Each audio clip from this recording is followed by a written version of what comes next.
Estás escuchando Milenio 3, por Ayuka Nanika.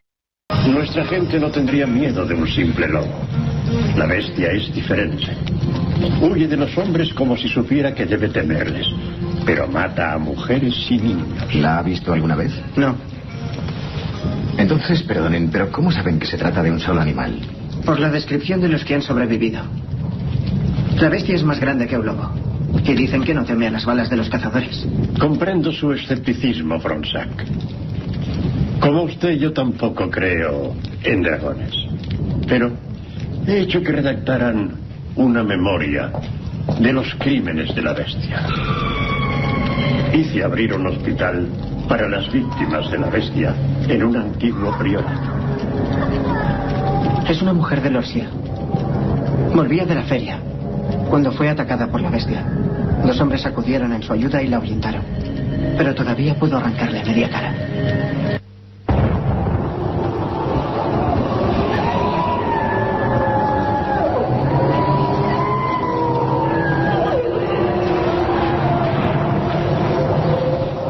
Un hecho absolutamente real ocurrió en la región del Gebaudán en 1764. Decenas de víctimas, la mayoría mujeres y niños. Se habló de un gigantesco lobo, de un simio, de un oso. Incluso también se habló de licántropos.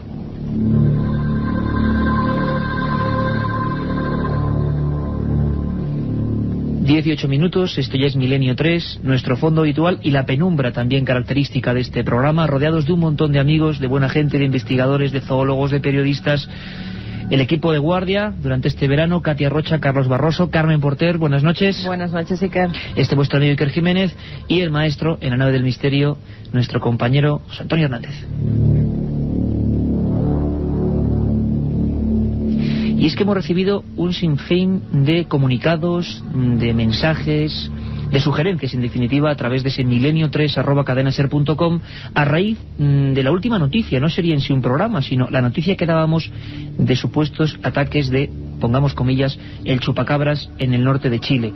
¿Os acordáis, quienes estuvisteis a la escucha, de cómo un hombre, haciendo de informador desde esa región, desde Atacama, nos hablaba de ataques que incluso se han podido presenciar? Por vez primera, las mutilaciones misteriosas de ganado iban acompañadas de observación directa de extraños animales que atacaban a otros. Se escribe mucho, se ha dicho mucho, se ha incluso grabado mucho sobre este asunto. Animales que a veces aparecen con la marca de un punzón, desangrados por completo.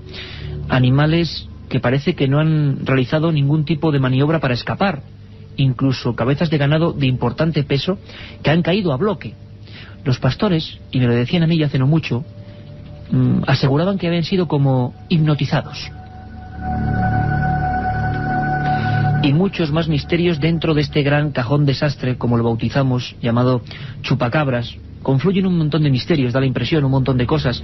Una de ellas, por ejemplo, es los obstáculos que este animal, lobo, cánido, esta especie de conspiración, porque mucha gente dice que hay personas, seres humanos detrás de este tipo de mutilaciones, ha sorteado vallas de 2,5 metros, de 3 metros, no ha dejado a veces huellas, y matanzas que íbamos a recordar como las de Valle de Tabladillo en Segovia, o Lerín y Caparroso en Navarra. Más de 3.000 cabezas de ganado, la mayoría ovejas, desangradas, sin rastros de que nadie, digámoslo así, lógico, esté actuando. Miedo, temor en diversas capas de la sociedad, personas que yo mismo he podido entrevistar que no llevaban a la gente a la escuela, a sus hijos, por miedo a esa bestia, que nos ha recordado esta historia, esta introducción que hacíamos con El Pacto de los Lobos. Una película, ficción por supuesto, pero basada en ese hecho real. Ocurrió en 1764, por lo tanto el misterio, si es el mismo, es añejo, es antiguo. Algo ocurre en nuestros campos, de vez en cuando, esporádicamente, un intruso agresivo acaba con el ganado y luego desaparece, se esfuma. No se escucha más su triste lamento. Y es que la bestia de Gebaudán, Carmen Porter, fue una historia que llevó a movilizar a científicos, a expertos naturistas de la época, hubo batidas, y al final no se supo qué es lo que era. Se dicen que bueno, se supone, se comenta que hubo una especie de captura de un animal gigantesco, grotesco, que parecía un gran lobo, con el morro mucho más afilado, pero al final los huesos no se pudieron analizar correctamente y nunca sabremos si esa criatura fue la que causó muertes de personas en Francia y la que generó que, por ejemplo, hoy, en esa comarca del Gavaudan, hay una escultura donde unos niños se enfrentan con una lanza a ese monstruo.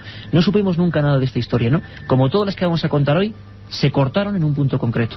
Sí, todo comenzó en el verano de 1764, durante el reinado de Luis XV. En Francia apareció una bestia extraña en la localidad de Gevaudan, que durante más de 3 años hirió y mató a numerosos animales y hombres, pero sobre todo, Iker, un dato muy interesante, elegía a mujeres y a niños.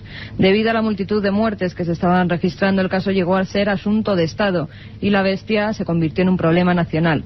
Las descripciones de aquellos que sobrevivieron a sus ataques, que se trataba de un animal mucho más grande que un lobo, con una gran cabeza, hocico alargado y puntiagudo, pelo gris, con una gran raya negra que le atravesaba todo el lomo, orejas cortas y grandes y afilados dientes.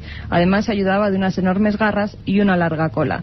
Cuando se disponía a atacar, reptaba por el suelo e inmediatamente se levantaba sobre sus patas posteriores para asestar a sus víctimas un mordisco en la garganta y después comerse su corazón y pulmones. En la época se dieron todo tipo de hipótesis, como bien has dicho, que era un simio, un oso, un lobo de los Alpes, una hiena, e incluso se rumoreó con la posibilidad de que se tratara de un hombre lobo. Pensaban que podría tratarse también de un lobcarú, una especie de hombre que después de pactar con el diablo recibía una piel de animal y un ungüento con el que se frotaba para convertirse en lobo. En 1765 un experto cazador de lobos y teniente del ejército real, que era llamado Antoine de Ventuer, creyó haber dado muerte a la bestia, pero no fue así porque los saques continuaron. Solo cesaron cuando el campesino Jean Chastel cazó un extraño animal que decían era la bestia de Gavaudan.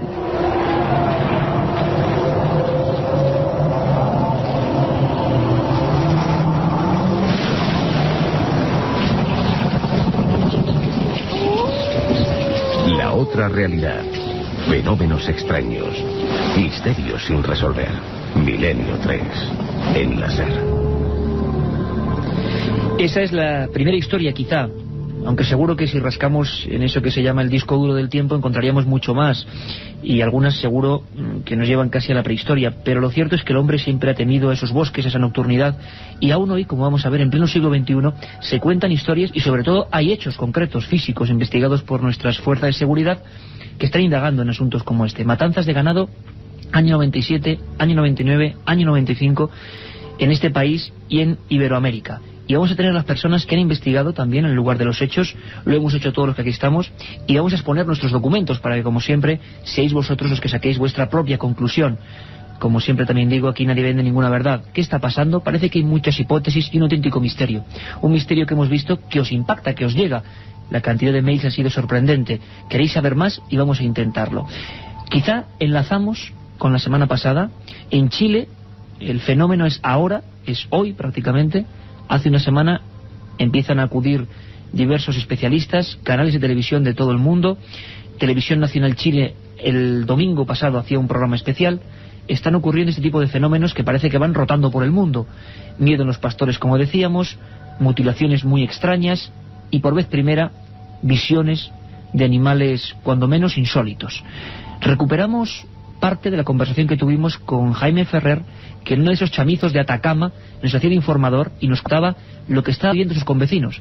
Este es el latido, lo que está pasando, lo que siente el pueblo chileno de esa parte norte, el desierto más seco del mundo, en torno a lo que están viviendo en estos mismos días de agosto del 2003. Le escuchamos. He comprobado que este tipo de fenómeno es percibido por cerca del 70% de la población. Yo me atrevería a decir que sobre el 90% de las personas, de los calameños de la ciudad de acá, ha percibido que algo extraño ha pasado corriendo sobre sus techos.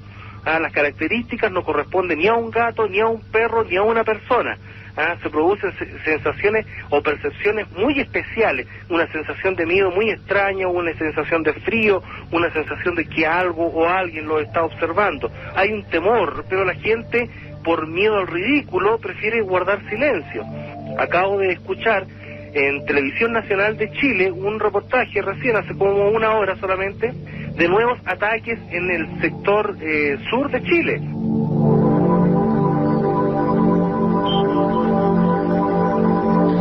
Esa es la noticia, la actualidad, lo que está ocurriendo ahora mismo. Y como vemos, el fenómeno nunca es nuevo, casi ningún misterio es nuevo. Siempre viene de un antes, de un pasado que ya se oculta en las brumas del tiempo. Javier Sierra, director de la revista Más Allá, compañero de este equipo y sobre todo buen amigo, que es lo importante, y con alma de investigador. Se marchó a Costa Rica en el año 96, ¿no, Javier? Eso es, en la primavera de 1996. Porque estaban ocurriendo los primeros casos que empezaron de verdad a alarmar al público, sobre todo de habla hispana. Y es cuando se funda el término chupacabras, ¿no? Sí, se había formado ese término pues poco más o menos un año antes, más o menos en Miami, ¿no? Cuando buena parte de la población en torno a Fort Lauderdale empezaron a recibir, bueno, pues noticias de que estaban muriendo cabezas de ganado y animales domésticos. Yo no le di demasiado crédito, aunque esto se vinculó rápidamente al tema OVNI y a las mutilaciones de ganado que en los años 70 y 80 habían acosado todo el suroeste de los Estados Unidos. Se vinculó, discúlpame Javier, porque en los lugares donde había mutilaciones o aparecían animales, los pastores y testigos decían que habían visto cosas en el cielo también, ¿no? Sí, cosas en el cielo e incluso la criatura, es decir, hablaban de una criatura de pequeño tamaño, ojos rojos, cola casi de saurio, era como una cosa un poco extraña, que era la que se abalanzaba contra sus víctimas, les practicaba 1 o 2 orificios según las latitudes en la parte derecha generalmente del cuello y les desangraba. En el caso de Costa Rica, yo llego, como te decía antes, en la primavera del 96, en el mes de abril, y las portadas de todos los periódicos de ese pequeño país, un país de 50.000 kilómetros cuadrados, se ocupan a diario de este asunto del chupacabras. Me pongo en contacto con algunos compañeros de los medios de comunicación de allá y veo cómo trabaja la prensa, que es una cosa muy curiosa. Me embarco en una especie de misión itinerante a la caza del chupacabras. Un equipo del diario Extra de Costa Rica, de San José, en un Isuzu 4x4, se dedicaba a recorrer de arriba abajo la franja de tierra de Costa Rica con la frecuencia de la policía pinchada. De tal manera que muchas veces el todoterreno, el 4x4 del periódico, llegaba antes al lugar de los hechos que la propia policía. Y eso pasó la mañana del 13 de abril de 1996. Con estos compañeros del diario Extra notamos que la frecuencia de la policía estaba diciendo que el chupacabras acababa de atacar en un pequeño poblado a las afueras de San José llamado Jericó. Nos presentamos allí de inmediato. La policía llegó 1 hora después y lo que encontramos fue algo que yo no he vuelto a ver nunca, al menos de forma tan inmediata. Una cabra acababa de ser atacada apenas hacía unas horas por una criatura que vislumbraron algunos testigos. Era una especie como de mono de 1 metro y poco de tamaño, con los ojos rojos, que se perdió rápidamente entre la maleza. Y la cabra en cuestión tenía 2 orificios perfectos, del tamaño, del diámetro de un bolígrafo. Yo coloqué mi bolígrafo en cada uno de los agujeros, que eran perfectos. No tenía nada de sangre, y lo que más me llamó la atención, Iker, fue el momento en el que pude levantar la cabra prácticamente sin esfuerzo, es decir, había perdido buena parte de su peso. No había huellas alrededor, no había señal de violencia, era una única cabra doméstica en un patio grande trasero de una casa. Tenían perros, la familia, los perros no habían alertado, la cabra no había proferido ningún tipo de sonido, ni se había inquietado, ni había notado nadie de la familia este ataque, y al amanecer fue cuando la descubrieron muerta y desangrada. Y la investigación de Javier prosiguió por aquellas tierras, topándose con diversos testimonios, igual que está ocurriendo ahora mismo en Chile, y como pasó en España. Llegaste incluso, Javier, hasta Juan Diego Castro.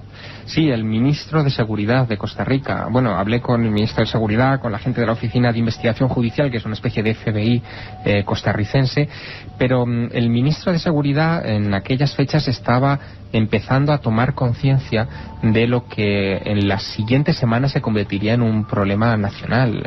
De hecho, tenemos una grabación en la que cuenta un poco esta preocupación. Pues aquí, resumidamente, observamos sobre todo la sensación de quizá de miedo, de inquietud, que es la misma que se envuelve en los hechos donde ocurre el chupacabras o donde acontece este tipo de mutilaciones misteriosas que, como siempre, y lo hemos repetido varias veces, en determinado momento desaparecen.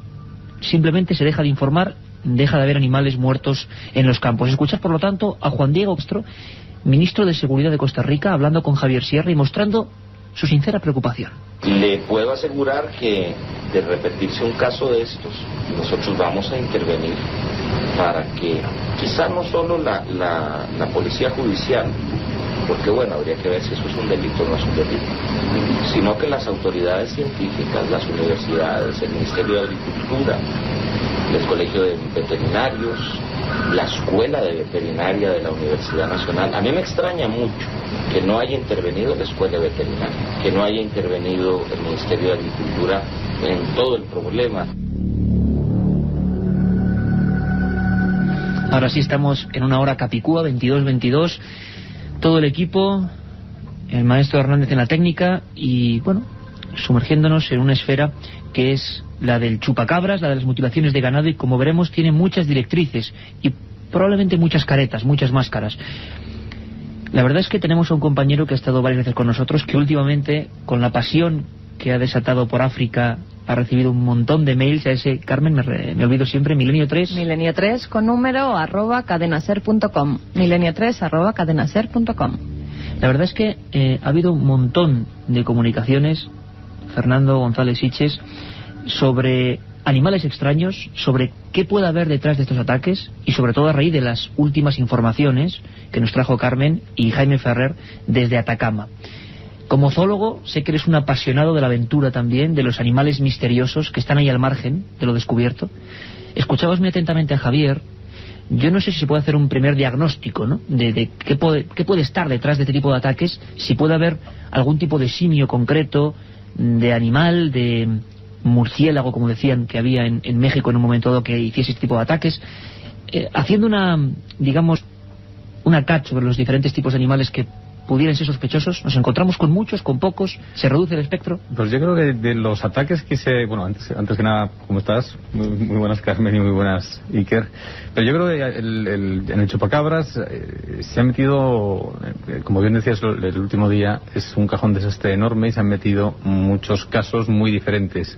Puede haber animales, y de hecho los hay, detrás de estos ataques, de algunos de ellos, sobre todo los más, digamos, convencionales. Hablábamos el otro día que una de las pautas principales del chupacabras, del enigmático para mí de verdad chupacabras, que es este que mata ingentes cantidades de ganados. Hablábamos antes de cifras de 2.000 cabezas aquí en España, en Navarra, en poco tiempo, que además los animales no se asustan mientras se están matando, es decir, o están narcotizados de alguna manera, que además es un animal para mí no es un animal, pero es el atacante hace cortes perfectos, se producen quemaduras. Eso para mí, como ya te decía el último día, no es la respuesta, no la va a dar la zoología, porque yo creo que detrás de estos casos hay una inteligencia, hay un ser pensante, sea de aquí o venga de fuera. Y en cuanto a otra serie de ataques sí que se puede dar explicaciones. A mí hay muchos de los casos que se basan en la imposibilidad de, por ejemplo, que un atacante, el animal que sea, pueda sobrepasar una valla de 2 metros y llevarse.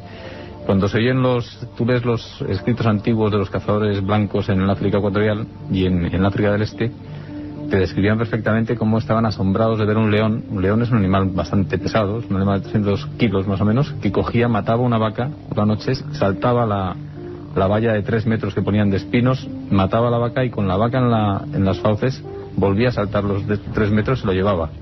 Es decir, los animales son capaces de hacer prácticamente todo. Lo que no son capaces de hacer, ni lo hacen, ni son pautas de la zoología terrestre, es entrar en un grupo de 200 o 300 ovejas, no dejar huellas, no asustar a ningún animal mientras están matando a todos ellos, y además inyectarlos o provocar de alguna manera algo que hace que los carroñeros luego no se los coman.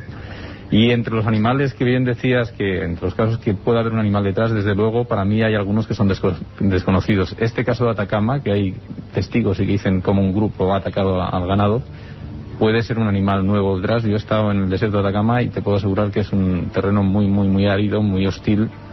No hay grandes predadores, salvo algún puma de los Andes despistados, unos pumas que hay más grandes de lo normal. Y a lo mejor ahí hay una explicación zoológica. En el grueso, en la parte interesante de los casos de chupacabras, para mí la respuesta está en otro lado, ¿no? Nuestro compañero y amigo, por supuesto, Fernando, que ha recorrido todo el mundo con sus cámaras, director de documentales de Transglobe Films, esos amigos de la aventura que nos traen documentos tan apasionantes. Y es que en España también han pasado esos casos a los que se refiere Fernando, de matanzas múltiples, de asesino invisible, y vamos a revisarlos. Pero antes, Carmen Porter, si te parece, ¿por qué no hacemos un breve resumen de lo que ha ocurrido en Chile últimamente? Porque incluso en esta misma semana se ha concentrado la información. Hablamos de finales de julio, prácticamente el 21 de agosto, antes de ayer, la información constante en televisión, en los diarios, en la radio, un problema, como decía Javier Sierra, como ocurrió en Costa Rica, año 96, de orden nacional. Carmen, resúmenos lo que está pasando, este teletipo de casos de ataques al ganado en Chile. Vamos a resumir algunos de los casos más impactantes, como el del 27 de julio de este mismo año. Sexta región chilena, en la localidad de Palmilla. Aparecen muertas 30 gallinas con 2 agujeros en sus cuellos que están separados uno del otro unos 2 centímetros. Además estaban totalmente desangradas y las heridas estaban cauterizadas. 17 de agosto, Malpaisillo, en las localidades del Barro, la calle Real de Tolapa y Las Marías, se encontraron muertas 55 cabras y varias ovejas. Los vecinos describen a un animal como de un tamaño de coyote, con patas delanteras más cortas que las traseras, de color negro y 2 colmillos grandes y amarillos. Un día más tarde, el 18 de agosto, en la población de Idahue, en la granja de Samuel Bustos, además locutor de radio, hacia la medianoche se comienzan a oír unos extraños ruidos. Él sale al patio para ver qué puede pasar, pero no observa nada extraño. A la mañana siguiente encuentra muertos a todos los patos que criaba su mujer. Tenían 2 orificios en sus cogotes y había una huella en el barro parecida a la de un perro, pero mucho más grande. También una vecina suya encontró muertas a sus aves y con las mismas heridas.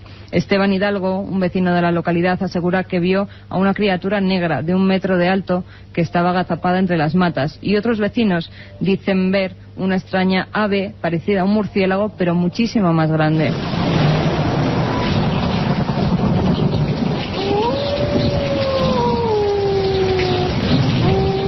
El 19 de agosto, en el puerto de San Antonio, en el domicilio de Ana Luisa Morales, se hallan 7 pollos muertos. Estaban sin sangre, con gran parte de su plumaje desprendido del cuerpo, y en el cuello presentaban 2 orificios de unos 2 centímetros de diámetro. Por último, el 21 de agosto, hace 2 días, en el sector de Quinchilca, en la comuna de Los Lagos, 50 gallinas, 9 gansos y un cerdo fueron descubiertos por su dueña, Edith Mora, completamente desangrados. Tenían 2 orificios en sus cuellos y el cerdo además presentaba profundas lesiones en los costados y en su cabeza. Las puertas del corral donde se encontraban los animales estaban completamente arañadas y se observaron huellas parecidas a las de un puma.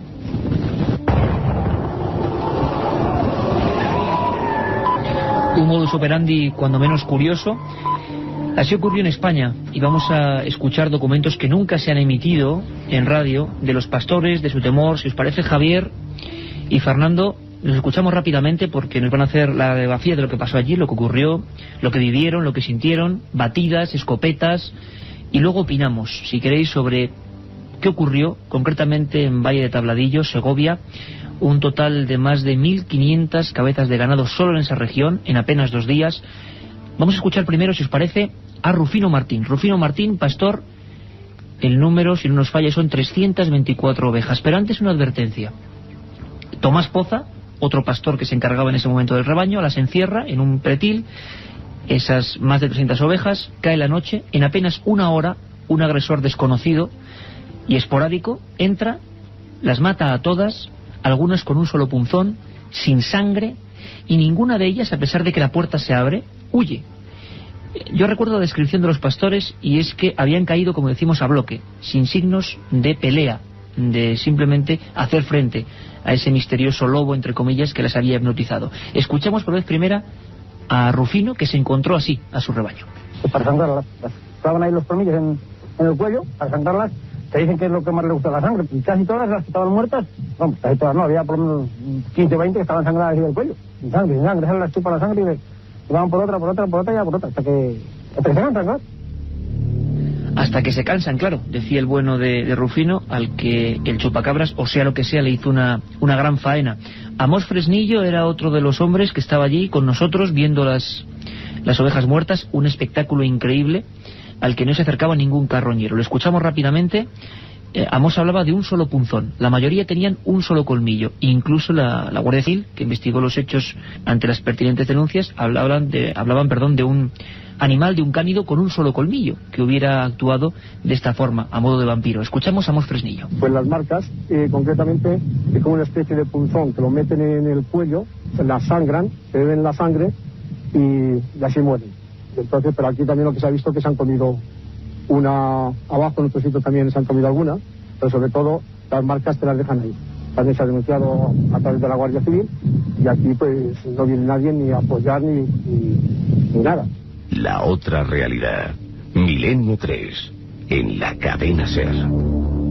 Hasta muchos días después, los buitres, abundantes en la zona, no como el lobo, hablaban de que nunca se había visto lobo en esa zona, acudían al botín y por eso algunas sí podían estar mordidas, pero al parecer la inmensa mayoría de las 300 estaban solo con ese punzón. ¿Mismo modus operandi, Javier, del que tú observaste o que viviste allí en Costa Rica?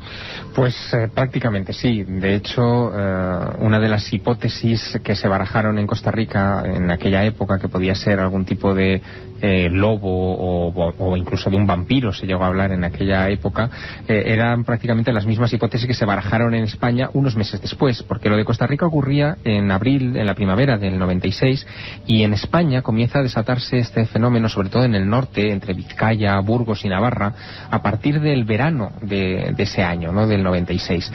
Yo me encontré con varios casos de ese estilo, porque estuve recorriendo sobre todo la zona de Balmaseda, donde ocurrieron varias de estas mutilaciones. Provincia de Vizcaya, ¿no?, en la frontera casi con tierras de Burgos. Y allí los baserritarras, los campesinos, hablaban de un lobo viejo que podía ser el causante de esto, es decir, alguna clase de animal que se abalanzaba contra las ovejas, le clavaba el único colmillo que tenía y lo único que podía hacer era beber la sangre. Pero eso tenía dos matices. El primer matiz es el matiz de las evidencias físicas. Aunque hubiera sido un lobo, hubiera dejado algún tipo de huella en el terreno, que no se encontró ninguna, hubiera arañado al animal o le hubiera causado con sus zarpas algún tipo de lesión que no se encontró en las ovejas. Y el segundo matiz es un matiz más prosaico. Decir a las autoridades o al seguro que les ha atacado el chupacabras equivalía a no cobrar ningún tipo de indemnización. Decir que les había atacado un lobo equivalía a poder pedir un resarcimiento económico por aquel ataque. Por eso muchos de los campesinos, al final, aunque fuera increíble su explicación, acababan recurriendo a este artificio del lobo viejo con un solo colmillo para esas incisiones. Fernando, en Valle de Tabladillo tampoco hubo huellas, a pesar de la masacre, no se encontró ninguna, y sí esas punzadas, una o dos, y esa insólita forma de actuar, es decir, saltando un pretil de 2,5 metros, sin dejar ni rastro, ni pelos, ni señales, y luego matar una a una, creo que a eso tú le das mucha importancia, matar una a una a las ovejas que no huían, campo abierto. Sí, desde luego yo le doy mucha importancia porque es un síntoma, es una señal clarísima de que ni lobo, ni perro, ni ningún predador, una oveja, metes un lobo en un redil y se organiza un pandemonio allí que balidos, coces, de todo. Las ovejas se asustan con un perro, de hecho los nadie escuchó nada, también es importante, se estaba junto al pueblo, nadie escuchó nada. Exacto, y encima, además, toda esta serie de características de que no dejen huellas, que desde luego los lobos y los perros asilvestrados las dejan, que además te digan que no se lo comen los carroñeros después a las ovejas, eso, los lobos no tienen nada en las bocas, en la saliva, que haga que los carroñeros luego no vengan, ni los lobos ni ningún predador de la fauna mundial. Y no sé, se dan unas circunstancias, para mí estos sí que son los claros casos del chupacabras, y yo te aseguro que no hay ningún predador ni conocido ni desconocido, porque lo que sí que hay es unas pautas dentro de la naturaleza, de la zoología, que aunque no se puede decir nunca a ciencia cierta que estas cosas son así, pero vamos, que yo te aseguro que un predador de un solo colmillo con capacidad de hipnosis, que además pues salte grandes distancias, no deje huellas, eso es imposible, eso no es un animal. Y además al final, en España, como suele pasar, por desgracia, el que la paga es el lobo. Buena conclusión. Fijaros, o escuchad atentamente lo que opinaba un grupo de vecinos de diversos estratos sociales, unos eran campesinos, otros comerciantes, que pudimos entrevistar allí en Sepúlveda y Valle de Tabladillo. Me parece muy importante porque también es el condimento sociológico que acompaña siempre al misterio, ¿no? No solo lo que exista o deje de existir, sino cómo lo interpreta, como digo siempre, nuestro hermano, el ser humano, ¿no? Vamos a escuchar sus voces porque creo que son indicativas de lo que estaba pasando. Sí, hay mucho miedo, la gente no sale, antes venían porque por aquí hay muchas setas, hongos de cardo, y ahora pues no se atreven a salir, porque el pueblo está casi vacío, solamente hay 3 pastores, y están, vamos, pues con un miedo atroz. Se comenta mucho y es muy preocupante, y hay una inquietud muy grande, una incertidumbre. El ganadero no se atreven a salir de noche por temor a que puedan atacarles a ellos mismos, y en fin, estamos de esa forma todos, pero en general todo el contorno. Me comentabas, Fernando, a micrófono cerrado, que te daría miedo también, evidentemente, ¿no? Un pueblo en la sierra, claro, donde nunca... Es que además lo curioso es que decían en 100, 150 años no había lobos, no existían. ¿Por qué de repente? Hay una hipótesis. Yo ayer mismo estaba junto con Carmen Porter en Tierras Navarra, en el lugar de las mutilaciones, y me hablaban de hipótesis todavía más arriesgadas, ¿no? Cuando no se descubre un misterio, la conspiración, la tramoya de la conspiración empieza a actuar, y hablaban de seres humanos, sea de diversos organismos o de otros, que soltaban determinadas especies, lobos, cánidos, lo que... y luego lo recogían. Pero claro, a mí lo de recoger un lobo adiestrado que mate y vuelva me parece extraño, pero es lo que ayer, agosto del 2003, en la zona de las mutilaciones, estaba hablando. Fernando, ¿tiene pies? A mí me parece, y te vuelvo a repetir, que por mucho que lo suelten, lo cogen y lo adiestren, no lo hacen etéreo para que no deje huellas ni con poderes hipnóticos. Es mucho más razonable y más creíble pensar que puede haber alguna intención o algún interés que lleve a gente a hacer esto, o puede haber alguna causa que venga, como bien se dice, pues de más allá del ser humano, del espacio. Has dado una clave importante, gente que puede hacer esto, grupos de personas, seres humanos, porque es lo que se especuló también, por ejemplo, en el primer caso, y Javier lo conoce bien, en el que se habló de estos temas. Todavía no se conocía el fenómeno chupacabras, año 79, si no recuerdo mal, en una barriada muy popular en Tenerife, en Taco, empezaron a surgir este tipo de fenómenos, pero además lo curioso, no sé si he repetido o no, luego comentaremos, que eran perros guardianes, incluso las víctimas, perros guardianes, no solo animales como ovejas, cabras. Perros realizados y criados para la defensa, que de repente aparecían con varias punzadas, como luego ha ocurrido en otros puntos de España con el ganado. Tenemos a nuestro corresponsal y amigo José Gregorio González en Tenerife. José Gregorio, buenas noches, amigo. Buenas noches, Iker, y buenas noches a los compañeros. A ti te sonaba todo esto, ¿verdad? Porque tú lo viviste casi a flor de piel. Año 79 en Taco pasaron cosas realmente insólitas. ¿Podrías contar un poco a toda la audiencia de Milenio 3 qué pasó en ese quizá primer caso de ataques de chupacabras en España? Sí, la verdad es que estaba escuchando los datos que se estaban dando y en muchos detalles pues son bastante parecidos.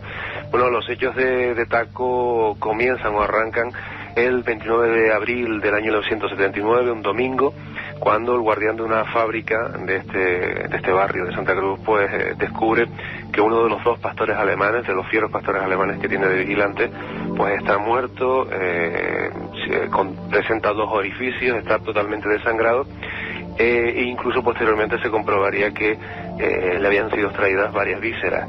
Bueno, en principio, a pesar de lo extraño del acontecimiento, pues se intenta seguir con la normalidad, pero varios días después, el jueves, concretamente el jueves 3 de mayo, vuelve a aparecer otro perro, en este caso el segundo perro guardián que tenían, mucho más fiero que el anterior, pues muerto también en las mismas circunstancias, además con detalles muy similares, esos 2 orificios en los costados perfectos, ni una sola gota de sangre, los orificios cauterizados, vísceras extraídas, y además un detalle curiosísimo, y es que los 2 ejemplares pues tenían unos collares fuertemente remachados que aparecieron a varios metros de distancia, pues incluso con restos del pelaje de los animales, ni una sola señal de lucha, y bueno, iniciándose así de esta manera pues un misterio que durante un mes aproximadamente, durante todo el mes de mayo, pues ocupó las portadas de los periódicos y bueno, fue protagonizado no solo por estos 2 perros iniciales,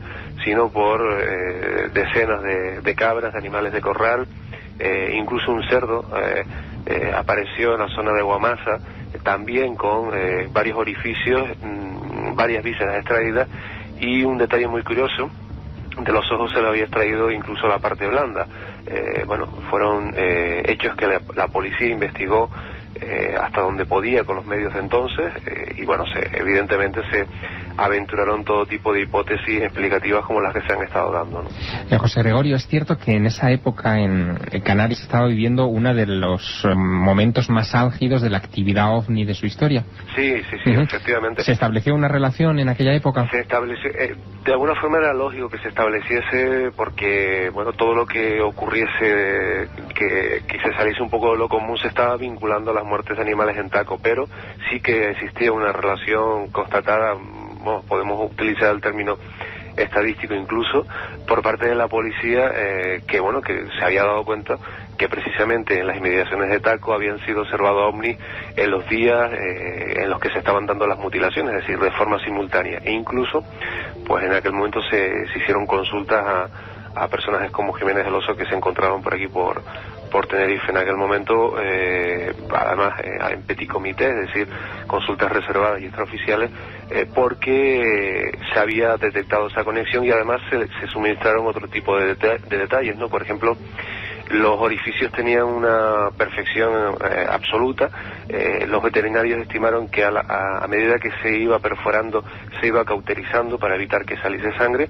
Tenían 3 centímetros de diámetro, y los animales aparecían, y esto es muy curioso, porque posteriormente se han registrado algunos casos dentro del fenómeno del chupacabra, aparecían totalmente empapados, mojados, pero sin embargo el entorno estaba completamente seco, ¿no? Es un detalle realmente curioso que añadía extrañeza a este asunto, ¿no? José Gregorio, tú que hiciste un gran trabajo, llegaste a publicar incluso las fotografías de la policía científica investigando, de la Guardia Civil investigando los hechos, algunas fotografías francamente desagradables de esos pobres animales mutilados. Una de las hipótesis que corría con más fuerza por la barrera de Taco era la de las sectas satánicas, sectas o grupúsculos más o menos delirantes que buscaban animales para sacrificio. ¿Se pudo llegar a algún tipo de conclusión a ese nivel? No, al final todo fueron conjeturas. Por un lado se pensó que si era algún tipo de grupo sectario, y bueno, digamos que se rescataron viejas historias ocurridas en la isla con dramáticos finales. También se pensó en estudiantes de medicina de la facultad de la Universidad de La Laguna. Se barajó la posibilidad incluso de un guepardo en cautividad, que se podía haber escapado de un safari park que existía en aquel momento en la zona de La Esperanza, incluso de prácticas supersticiosas por parte de algún vecino vinculadas con la brujería y con la creencia de que portando determinados órganos de algunos animales pues se podían obtener algunos poderes o algunas influencias sobre otras criaturas, ¿no? Todo esto fueron conjeturas, y la policía ofreció incluso sus propias conclusiones provisionales, pero que fueron las únicas que se suministraron, y que más que nada fue una especie de huida hacia adelante para tranquilizar los ánimos de los medios de comunicación y de la sociedad en su conjunto, ¿no? Ellos propusieron que en algunos casos los animales habían muerto por causas naturales, y posteriormente las ratas habían hecho de las suyas, pues abriendo los orificios y extrayendo la sangre y las vísceras, y en otras ocasiones que también podían haber sido ajustes de cuentas, porque los perros podían haber atacado a alguna persona y se hubiesen vengado posteriormente las víctimas de estos animales, ¿no?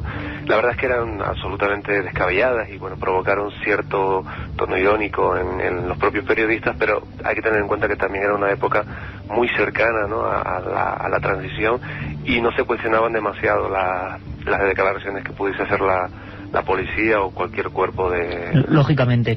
Fernando quiere hacerte una pregunta. Sí, José Gregorio, ¿qué tal? Soy Fernando. Oye, ¿hubo alguna huella? ¿Se vio alguna huella alrededor de los cadáveres? No, nunca apareció ni una huella, ni una señal de lucha.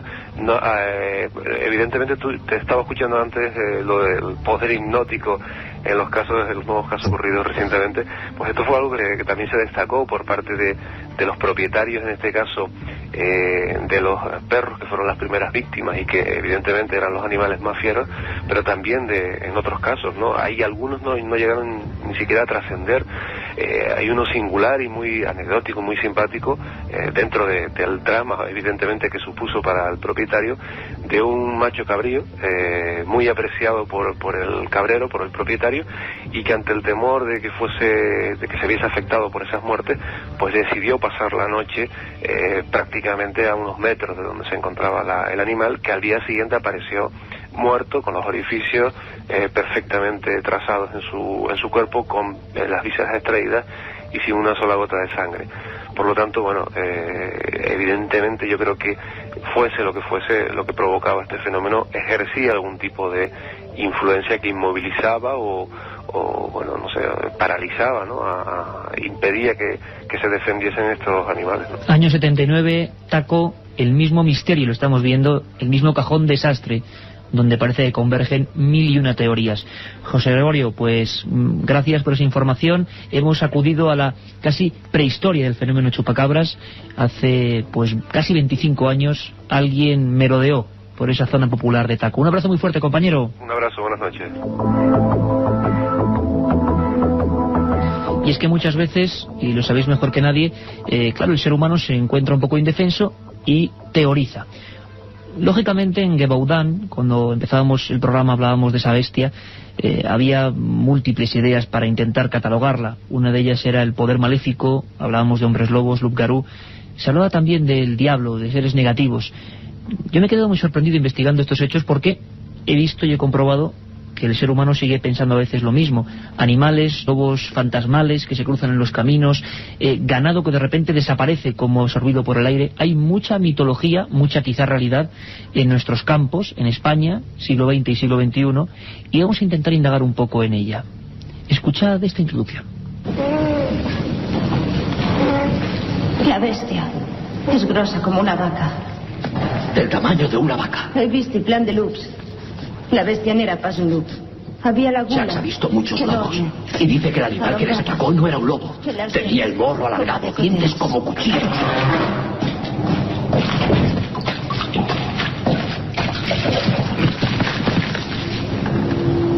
Si no era un lobo, ¿qué era entonces? Un diablo. Caballero, ha matado a una chica cerca de Saint-Albon.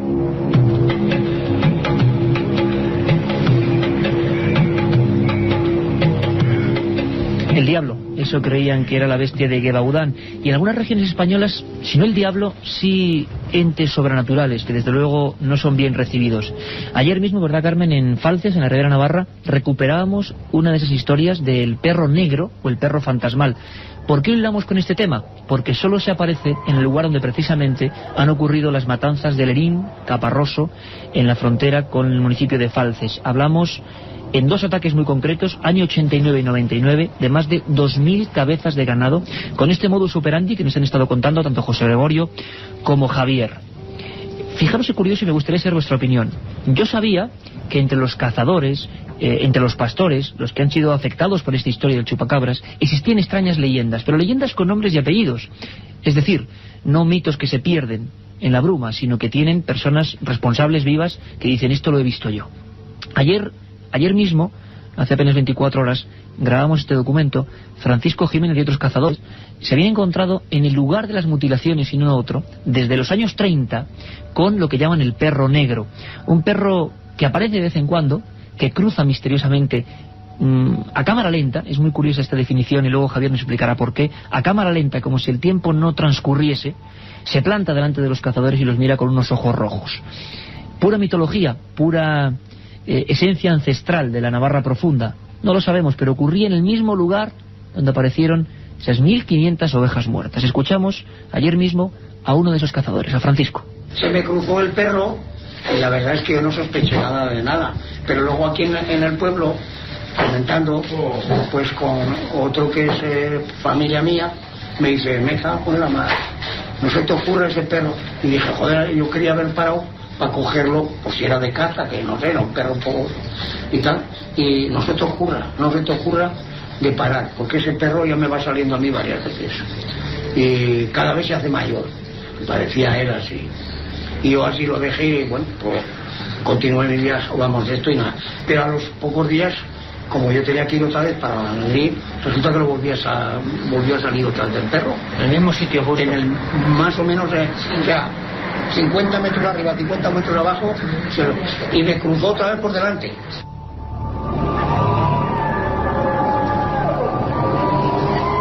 La escena sería la siguiente. Además, los coches habitualmente, como luego nos comentaba Francisco, perdían fuelle, se detenían a veces casi incluso en el lugar de los hechos.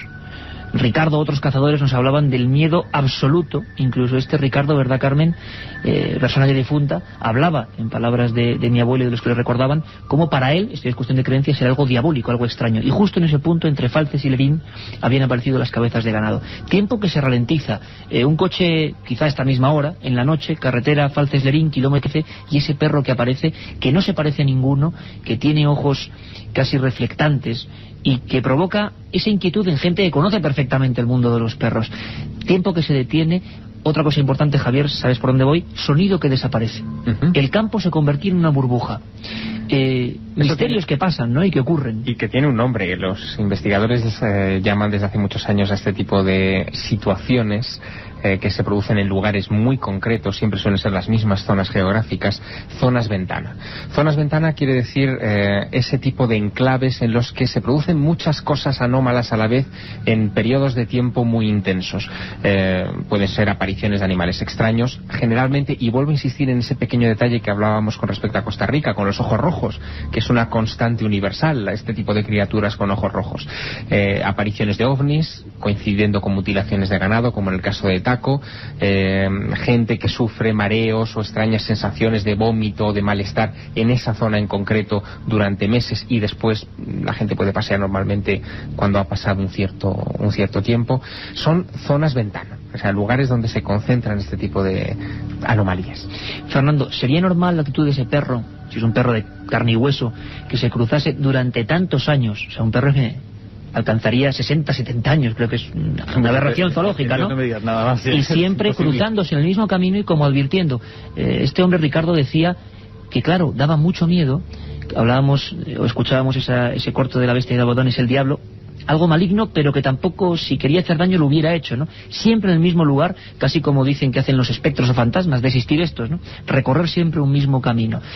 Muy difícil esa actitud, ¿no? Es imposible, vamos, desde luego, el mismo perro es imposible por edad. Descripción exacta siempre, y además, decenas de cazadores. No tiene sentido que esté durante tantos años en el mismo... Hombre, no son territoriales, no tiene... Pues es un perro doméstico, ¿no? Y además lugar llano, sí, para más información, Fernando, lugar perfectamente llano, donde ni se le cazó, ni tampoco era en el 99 el responsable de las mutilaciones. Hicieron varias batidas por parte de la Guardia Civil y nadie cazó absolutamente nada, ni se vio ni siquiera la sombra de este agresor nocturno.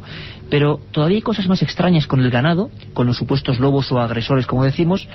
Ha habido casos, hemos recogido varios, en Extremadura también, de desaparición insólita en lugares inaccesibles, desaparición de ganado. Creo que tenemos al otro lado telefónico a Ángel Briongos, desde Zaragoza, en Teruel concretamente, en la zona de Celadas. Descubrió unos hechos realmente insólitos.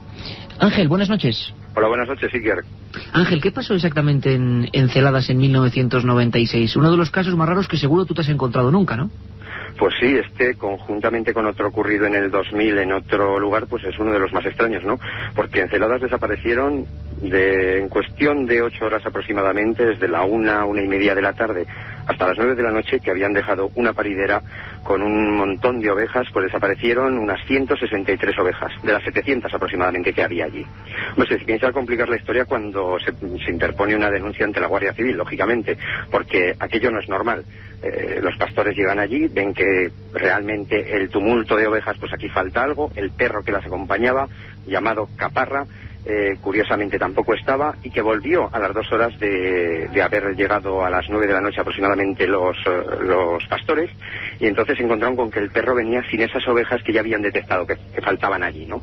¿Qué ocurre? Se acercan a la Guardia Civil a la mañana siguiente, pone la denuncia, la Guardia Civil empieza a investigar y se da cuenta de que tras seguir las huellas y lógicamente los excrementos de los animales, imagínate en una zona de montañas en las que no hay absolutamente ningún camino para que pueda acceder un camión de grandes dimensiones para transportar nada menos que 163 ovejas, y se encuentra con que a partir de ahí el camino se corta.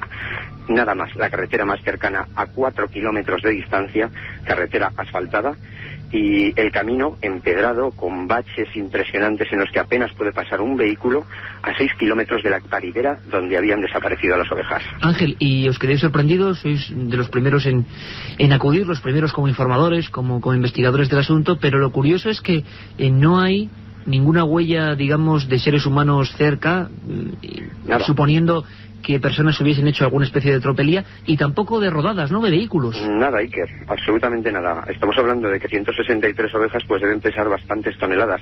O el camión ya de por sí lo tendría que pesar también, ¿no? Ahora no recuerdo exactamente los cálculos que hicimos, que no fueron publicados, porque claro, podría variar de 1 a 2 camiones, podría variar un camión mucho más grande para introducir tal cantidad de ovejas con 2 pisos en vez de 1, en fin, entonces todo aquello hubiera dejado unas huellas, lógicamente, que hubieran detectado pues en un momento, al día siguiente, ¿no? De hecho, la Guardia Civil investigó con medios tecnológicos y demás, no detectó ninguna huella, llegaron incluso a ver si podrían estar enterradas en la tierra, porque desaparecían allí donde acababa el rastro, ¿no? ¿Dónde han ido a parar, no? Gracias, Ángel Briongos. Celadas, Teruel, otro misterio, ganado que desaparece de forma imposible, sin vehículos, sin huellas, sin rodadas, en lugares inaccesibles. Fernando, nos queda mucho por descubrir del misterio del chupacabras, si catalogamos chupacabras como eso, como un inmenso saco sin fondo, donde ocurren un sinfín de enigmas, ¿no? Efectivamente, yo creo que en la divisoria que hay entre lo que corresponde a casos de animales conocidos o desconocidos y ese otro chupacabras, para mí más representativo del fenómeno en sí, pues queda todavía por descubrir. Hay muchas más interrogantes que contestaciones. Que eso es lo que siempre sostiene la filosofía de este programa, ¿no? Las interrogantes siempre están ahí, porque animal, lobo y perro salvaje sí que hay que dejarlo claro, sí que pueden ser la principal causa de mutilaciones lógicas y características, pero no con cauterios, no con quemaduras, sino con... dejan huellas y los animales se asustan, y ahí se nota claramente. Y además cada animal, los ataques de los animales suelen dejar sus señas de identidad como especie, y es perfectamente determinable qué animal ha atacado a una presa en función de las heridas y las zonas que se han comido de la presa. Entonces los casos de ataques de cánidos o de félidos son perfectamente determinables por algún experto, claro. Javier, un misterio que ya es clásico, ha empezado en el siglo XX, sabemos que viene de más atrás y que seguirá dándonos mucho que hablar, ¿no? Mucho que hablar, y que tiene un componente que yo creo que es extraordinariamente inquietante, es su inteligencia, porque se trata de una criaturas o inteligencias que atacan selectivamente. Yo me he encontrado incluso casos en los que seleccionan ovejas solamente para atacarlas, solamente aquellas que están embarazadas. Distinguirlas en medio de un gran rebaño y atacar solamente a aquellas criaturas que están embarazadas requiere una inteligencia zoológica por encima de lo que tiene un lobo o cualquier criatura salvaje. Ahí está el enigma, y así lo hemos contado. Un abrazo para toda la audiencia de Milenio 3. Mañana no hay programa, sí de madrugada. Un abrazo fuerte.